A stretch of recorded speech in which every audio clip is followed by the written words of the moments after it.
Oke, halo anak-anak, kembali lagi di video pembelajaran jarak jauh. Untuk hari ini saya buat videonya untuk menggantikan jam pelajaran yang terpotong karena libur ya.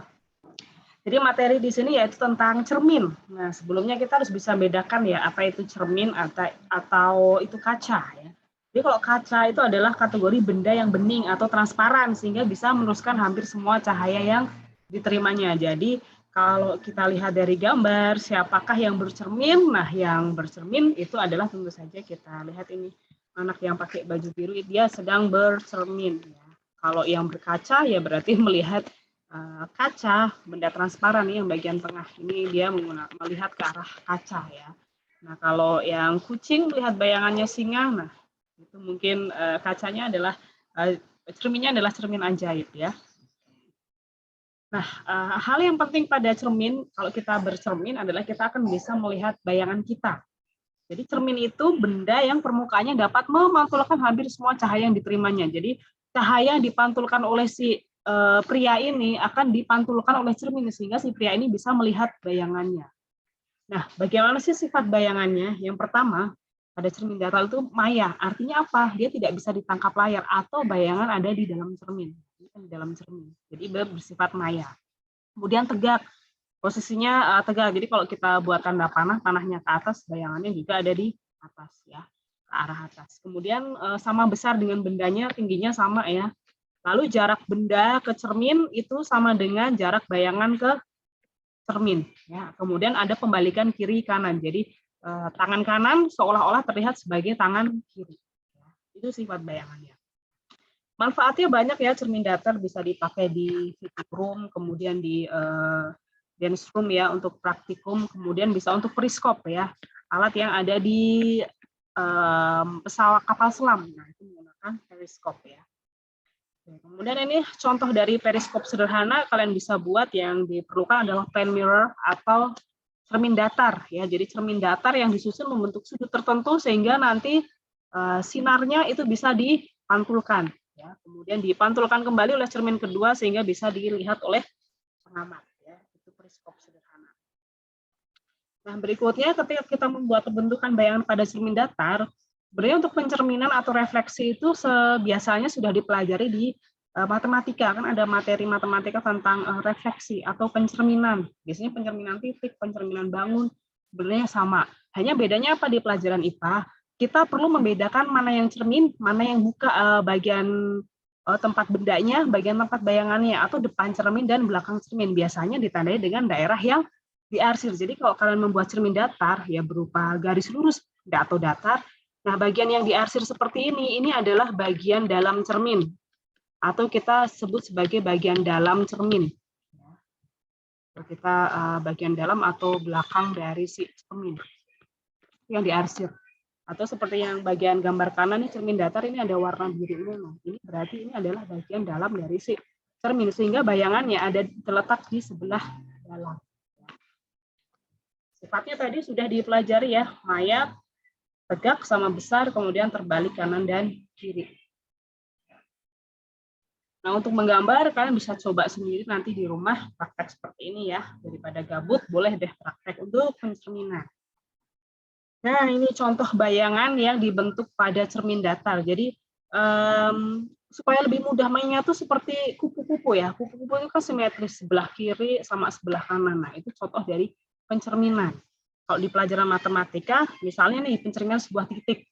Ini cerminnya tidak cermin harus tegak ya, tapi miring pun bisa ya.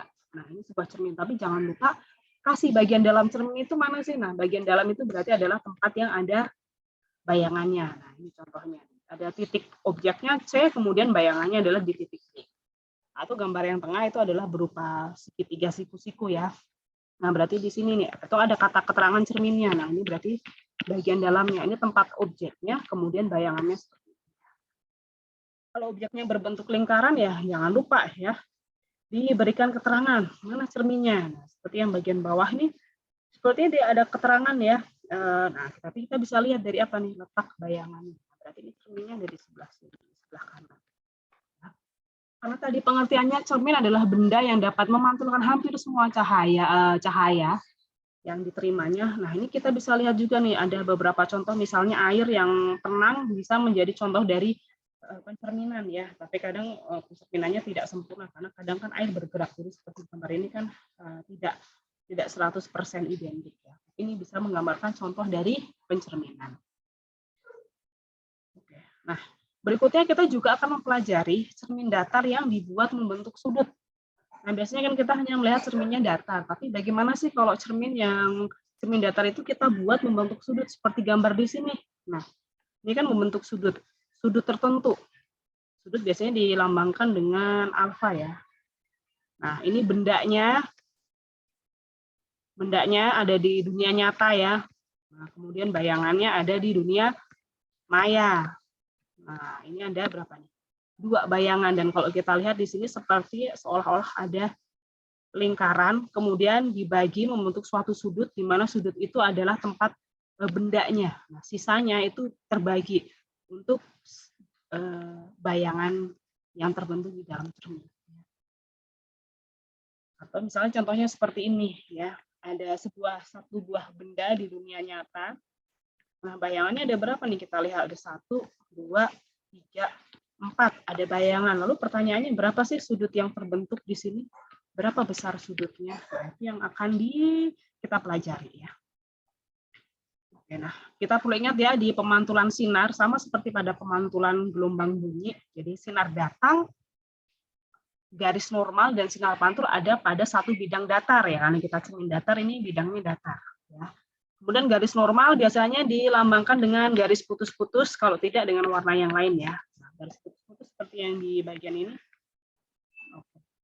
Nah, kemudian nanti sinar datang, sudut sinar datang akan sama dengan sudut sinar pantul. Jadi diukurnya dari garis normal. Nah, ini sudut yang yang masuk, ini sudut R atau sudut reflection. Jadi sudut datang sama dengan sudut pantul. Kalau yang datang 45 derajat, maka pantulannya juga 45 derajat. Ingat, diukur dari garis normal. Kalau dari sini bukan ya. Jadi mengukurnya tidak dari antara cermin dengan sinar datang, tapi garis normal dengan sinar datang. Nah, contoh, kita langsung ke contoh soal ya. Ini contoh soal yang pertama. Ada suatu cermin yang dibuat membentuk sudut tertentu. Nah, kemudian ada sinar yang datang. Dari mana kita tahu sinar datang? Ini kan ada tanda panah. Nah, kalau ada garis putus-putus, nah ini berarti adalah garis normal. Ya, sinar datang sebesar 65 derajat, maka di sini sudut reflection-nya juga besarnya harusnya sama, yaitu sebesar 65 derajat. Ya. Oke, kemudian sudut sinar yang datang ini dipantulkan kembali ke sisi cermin yang lain. Terus berapa besar sudut yang ada di sini? Nah, kita bisa juga hitung nih seperti ini. Kalau segitiga itu kan total sudutnya harus 180, ini 65. Kalau ini membentuk sudut 90, berarti sisanya adalah 25 derajat ya. Nah, 25 derajat ditambah 100. 125. Nah, 125 segitiga, isi sudutnya harus 180, berarti masih sisa 55 lagi ya. Berarti di sini besarnya adalah 55 derajat ya kan. 25 tambah 55, 80 per tambah 100, 180. Berarti sisanya berapa sudut yang ada di sini? Ya, ini kalau misalnya ini adalah 90, ini garis normal. 90 dikurangi 55, itu berarti 35 derajat ya. Maka sudut yang di sini, ini sudut datang I harus sama dengan sudut reflection-nya. Di sini 35 derajat, karena di sini cerminnya nggak miring. Nah, contoh di soal yang kedua nih, ya, sinar yang masuk 30. Nah, ini yang sudut reflection-nya berapa? Sama dong berarti. Ini garis normalnya 30 derajat. Yang putus-putus ini juga merupakan garis normal bagi cermin datar yang ada di bawah. Nah, kalau ditanya berapa besarnya sudut P? Ini 30.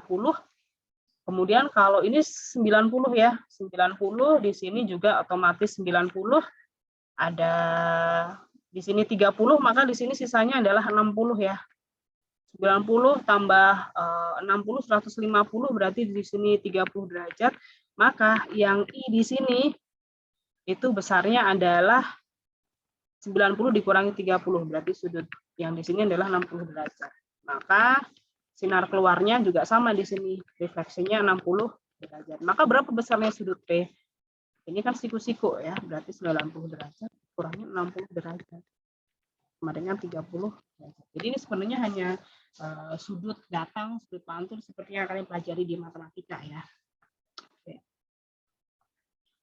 Berikutnya, nah ini tadi ya, cermin yang membentuk sudut.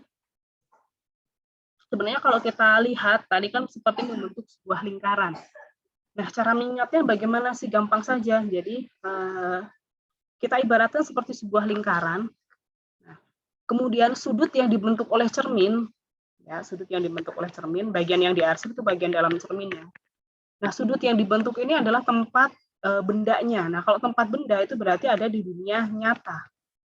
Sisanya itu ada di dunia maya yang besar sudutnya sama dengan sudut dari yang ada di dunia nyata. Jadi kalau kita lihat lingkaran itu kan sudutnya 360 derajat ya.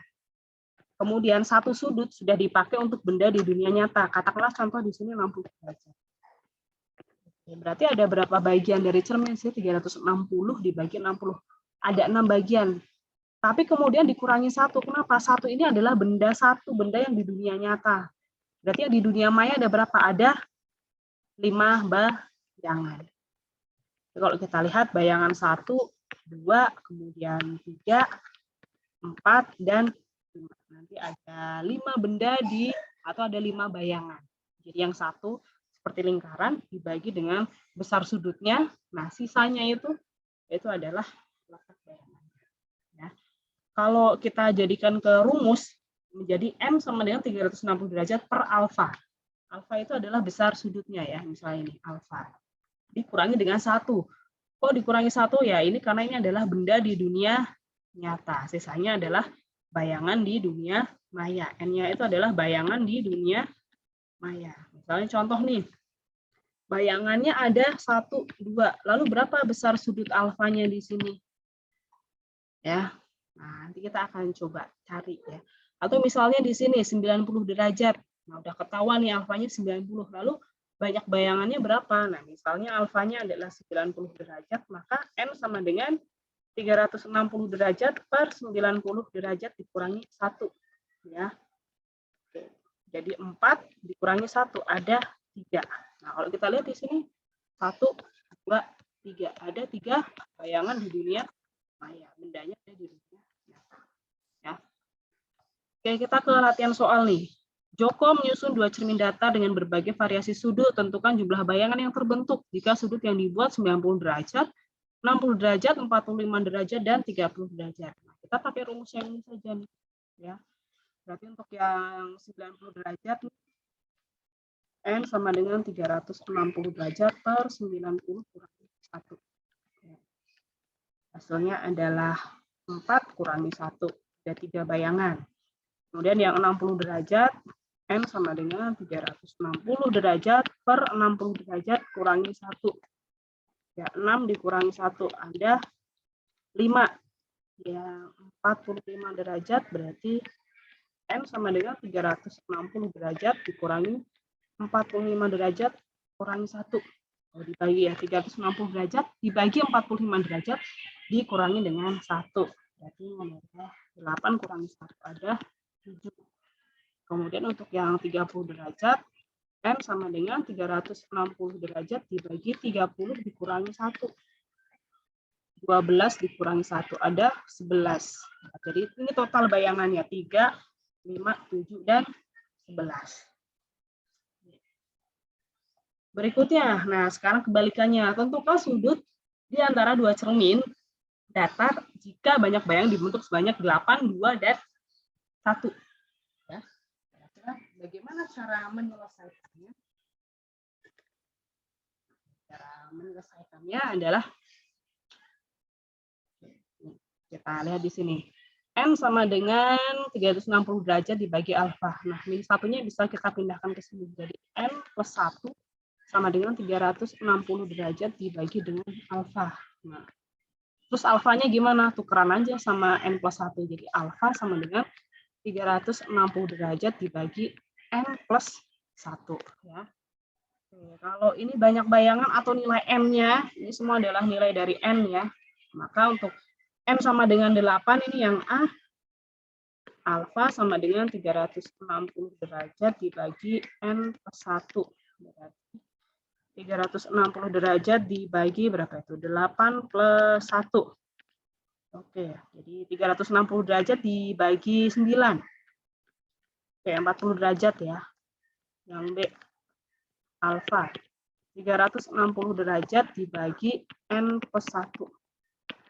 360 derajat dibagi 2 plus 1. Jadi 360 derajat dibagi 3. 120 derajat. Yang C, alfa sama dengan 360 derajat dibagi N plus 1. Ya. Jadi 360 derajat dibagi 1 plus 1, 2 ya. 360 derajat dibagi 2 sama dengan 180 derajat. Nah, 180 derajat itu apa ya? 180 derajat itu cermin datar yang lurus, yang sudutnya membentuk 180 derajat, cermin yang biasanya kalian buat bercermin. Kalau itu 2 sudut kan berarti sudutnya garis lurus ya.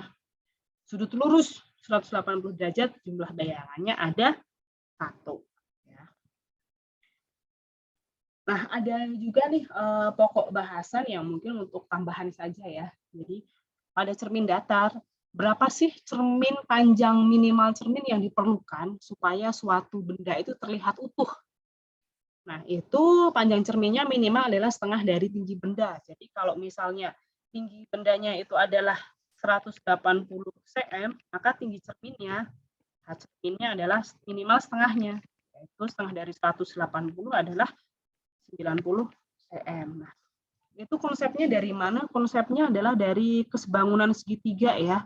Ini dipelajari di pelajaran matematika, tapi saya kurang tahu untuk SMP apakah di kelas 8 atau di kelas 9 ya, materi kesebangunan.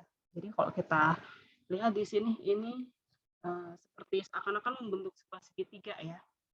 Oke, dari titik sini, terus ke bawah, ini membentuk suatu segitiga. Nah, ini titik A, lalu ini titik B, ini C, ini D, dan juga ini titik E. Nah, kita ambil persamaannya ini nih. AB per AD sama dengan BC per DE ya. Kalau ini adalah X, maka A ke D tentu adalah ini X ditambah dengan X. Ini adalah 2X ya. Jadi kalau misalnya ini X, ini 2X. Sama dengan BC, ini adalah H cermin. Nah, ini H cermin. DE itu adalah ini tinggi bayangan, di mana tinggi bayangan itu sama aja dengan tinggi benda. Nah, maka H bayangan sama dengan H benda. X-nya dicoret jadi tinggal setengah. Jadi setengah sama dengan H cermin per H benda. Nah, ini dikalikan aja ke sini. Maka setengah dari tinggi benda sama dengan tinggi cermin. Ya, jadi kalau orangnya ini tingginya 150 cm, maka berapa cermin minimal yang diperlukan? Ya berarti separuhnya, 75 cm.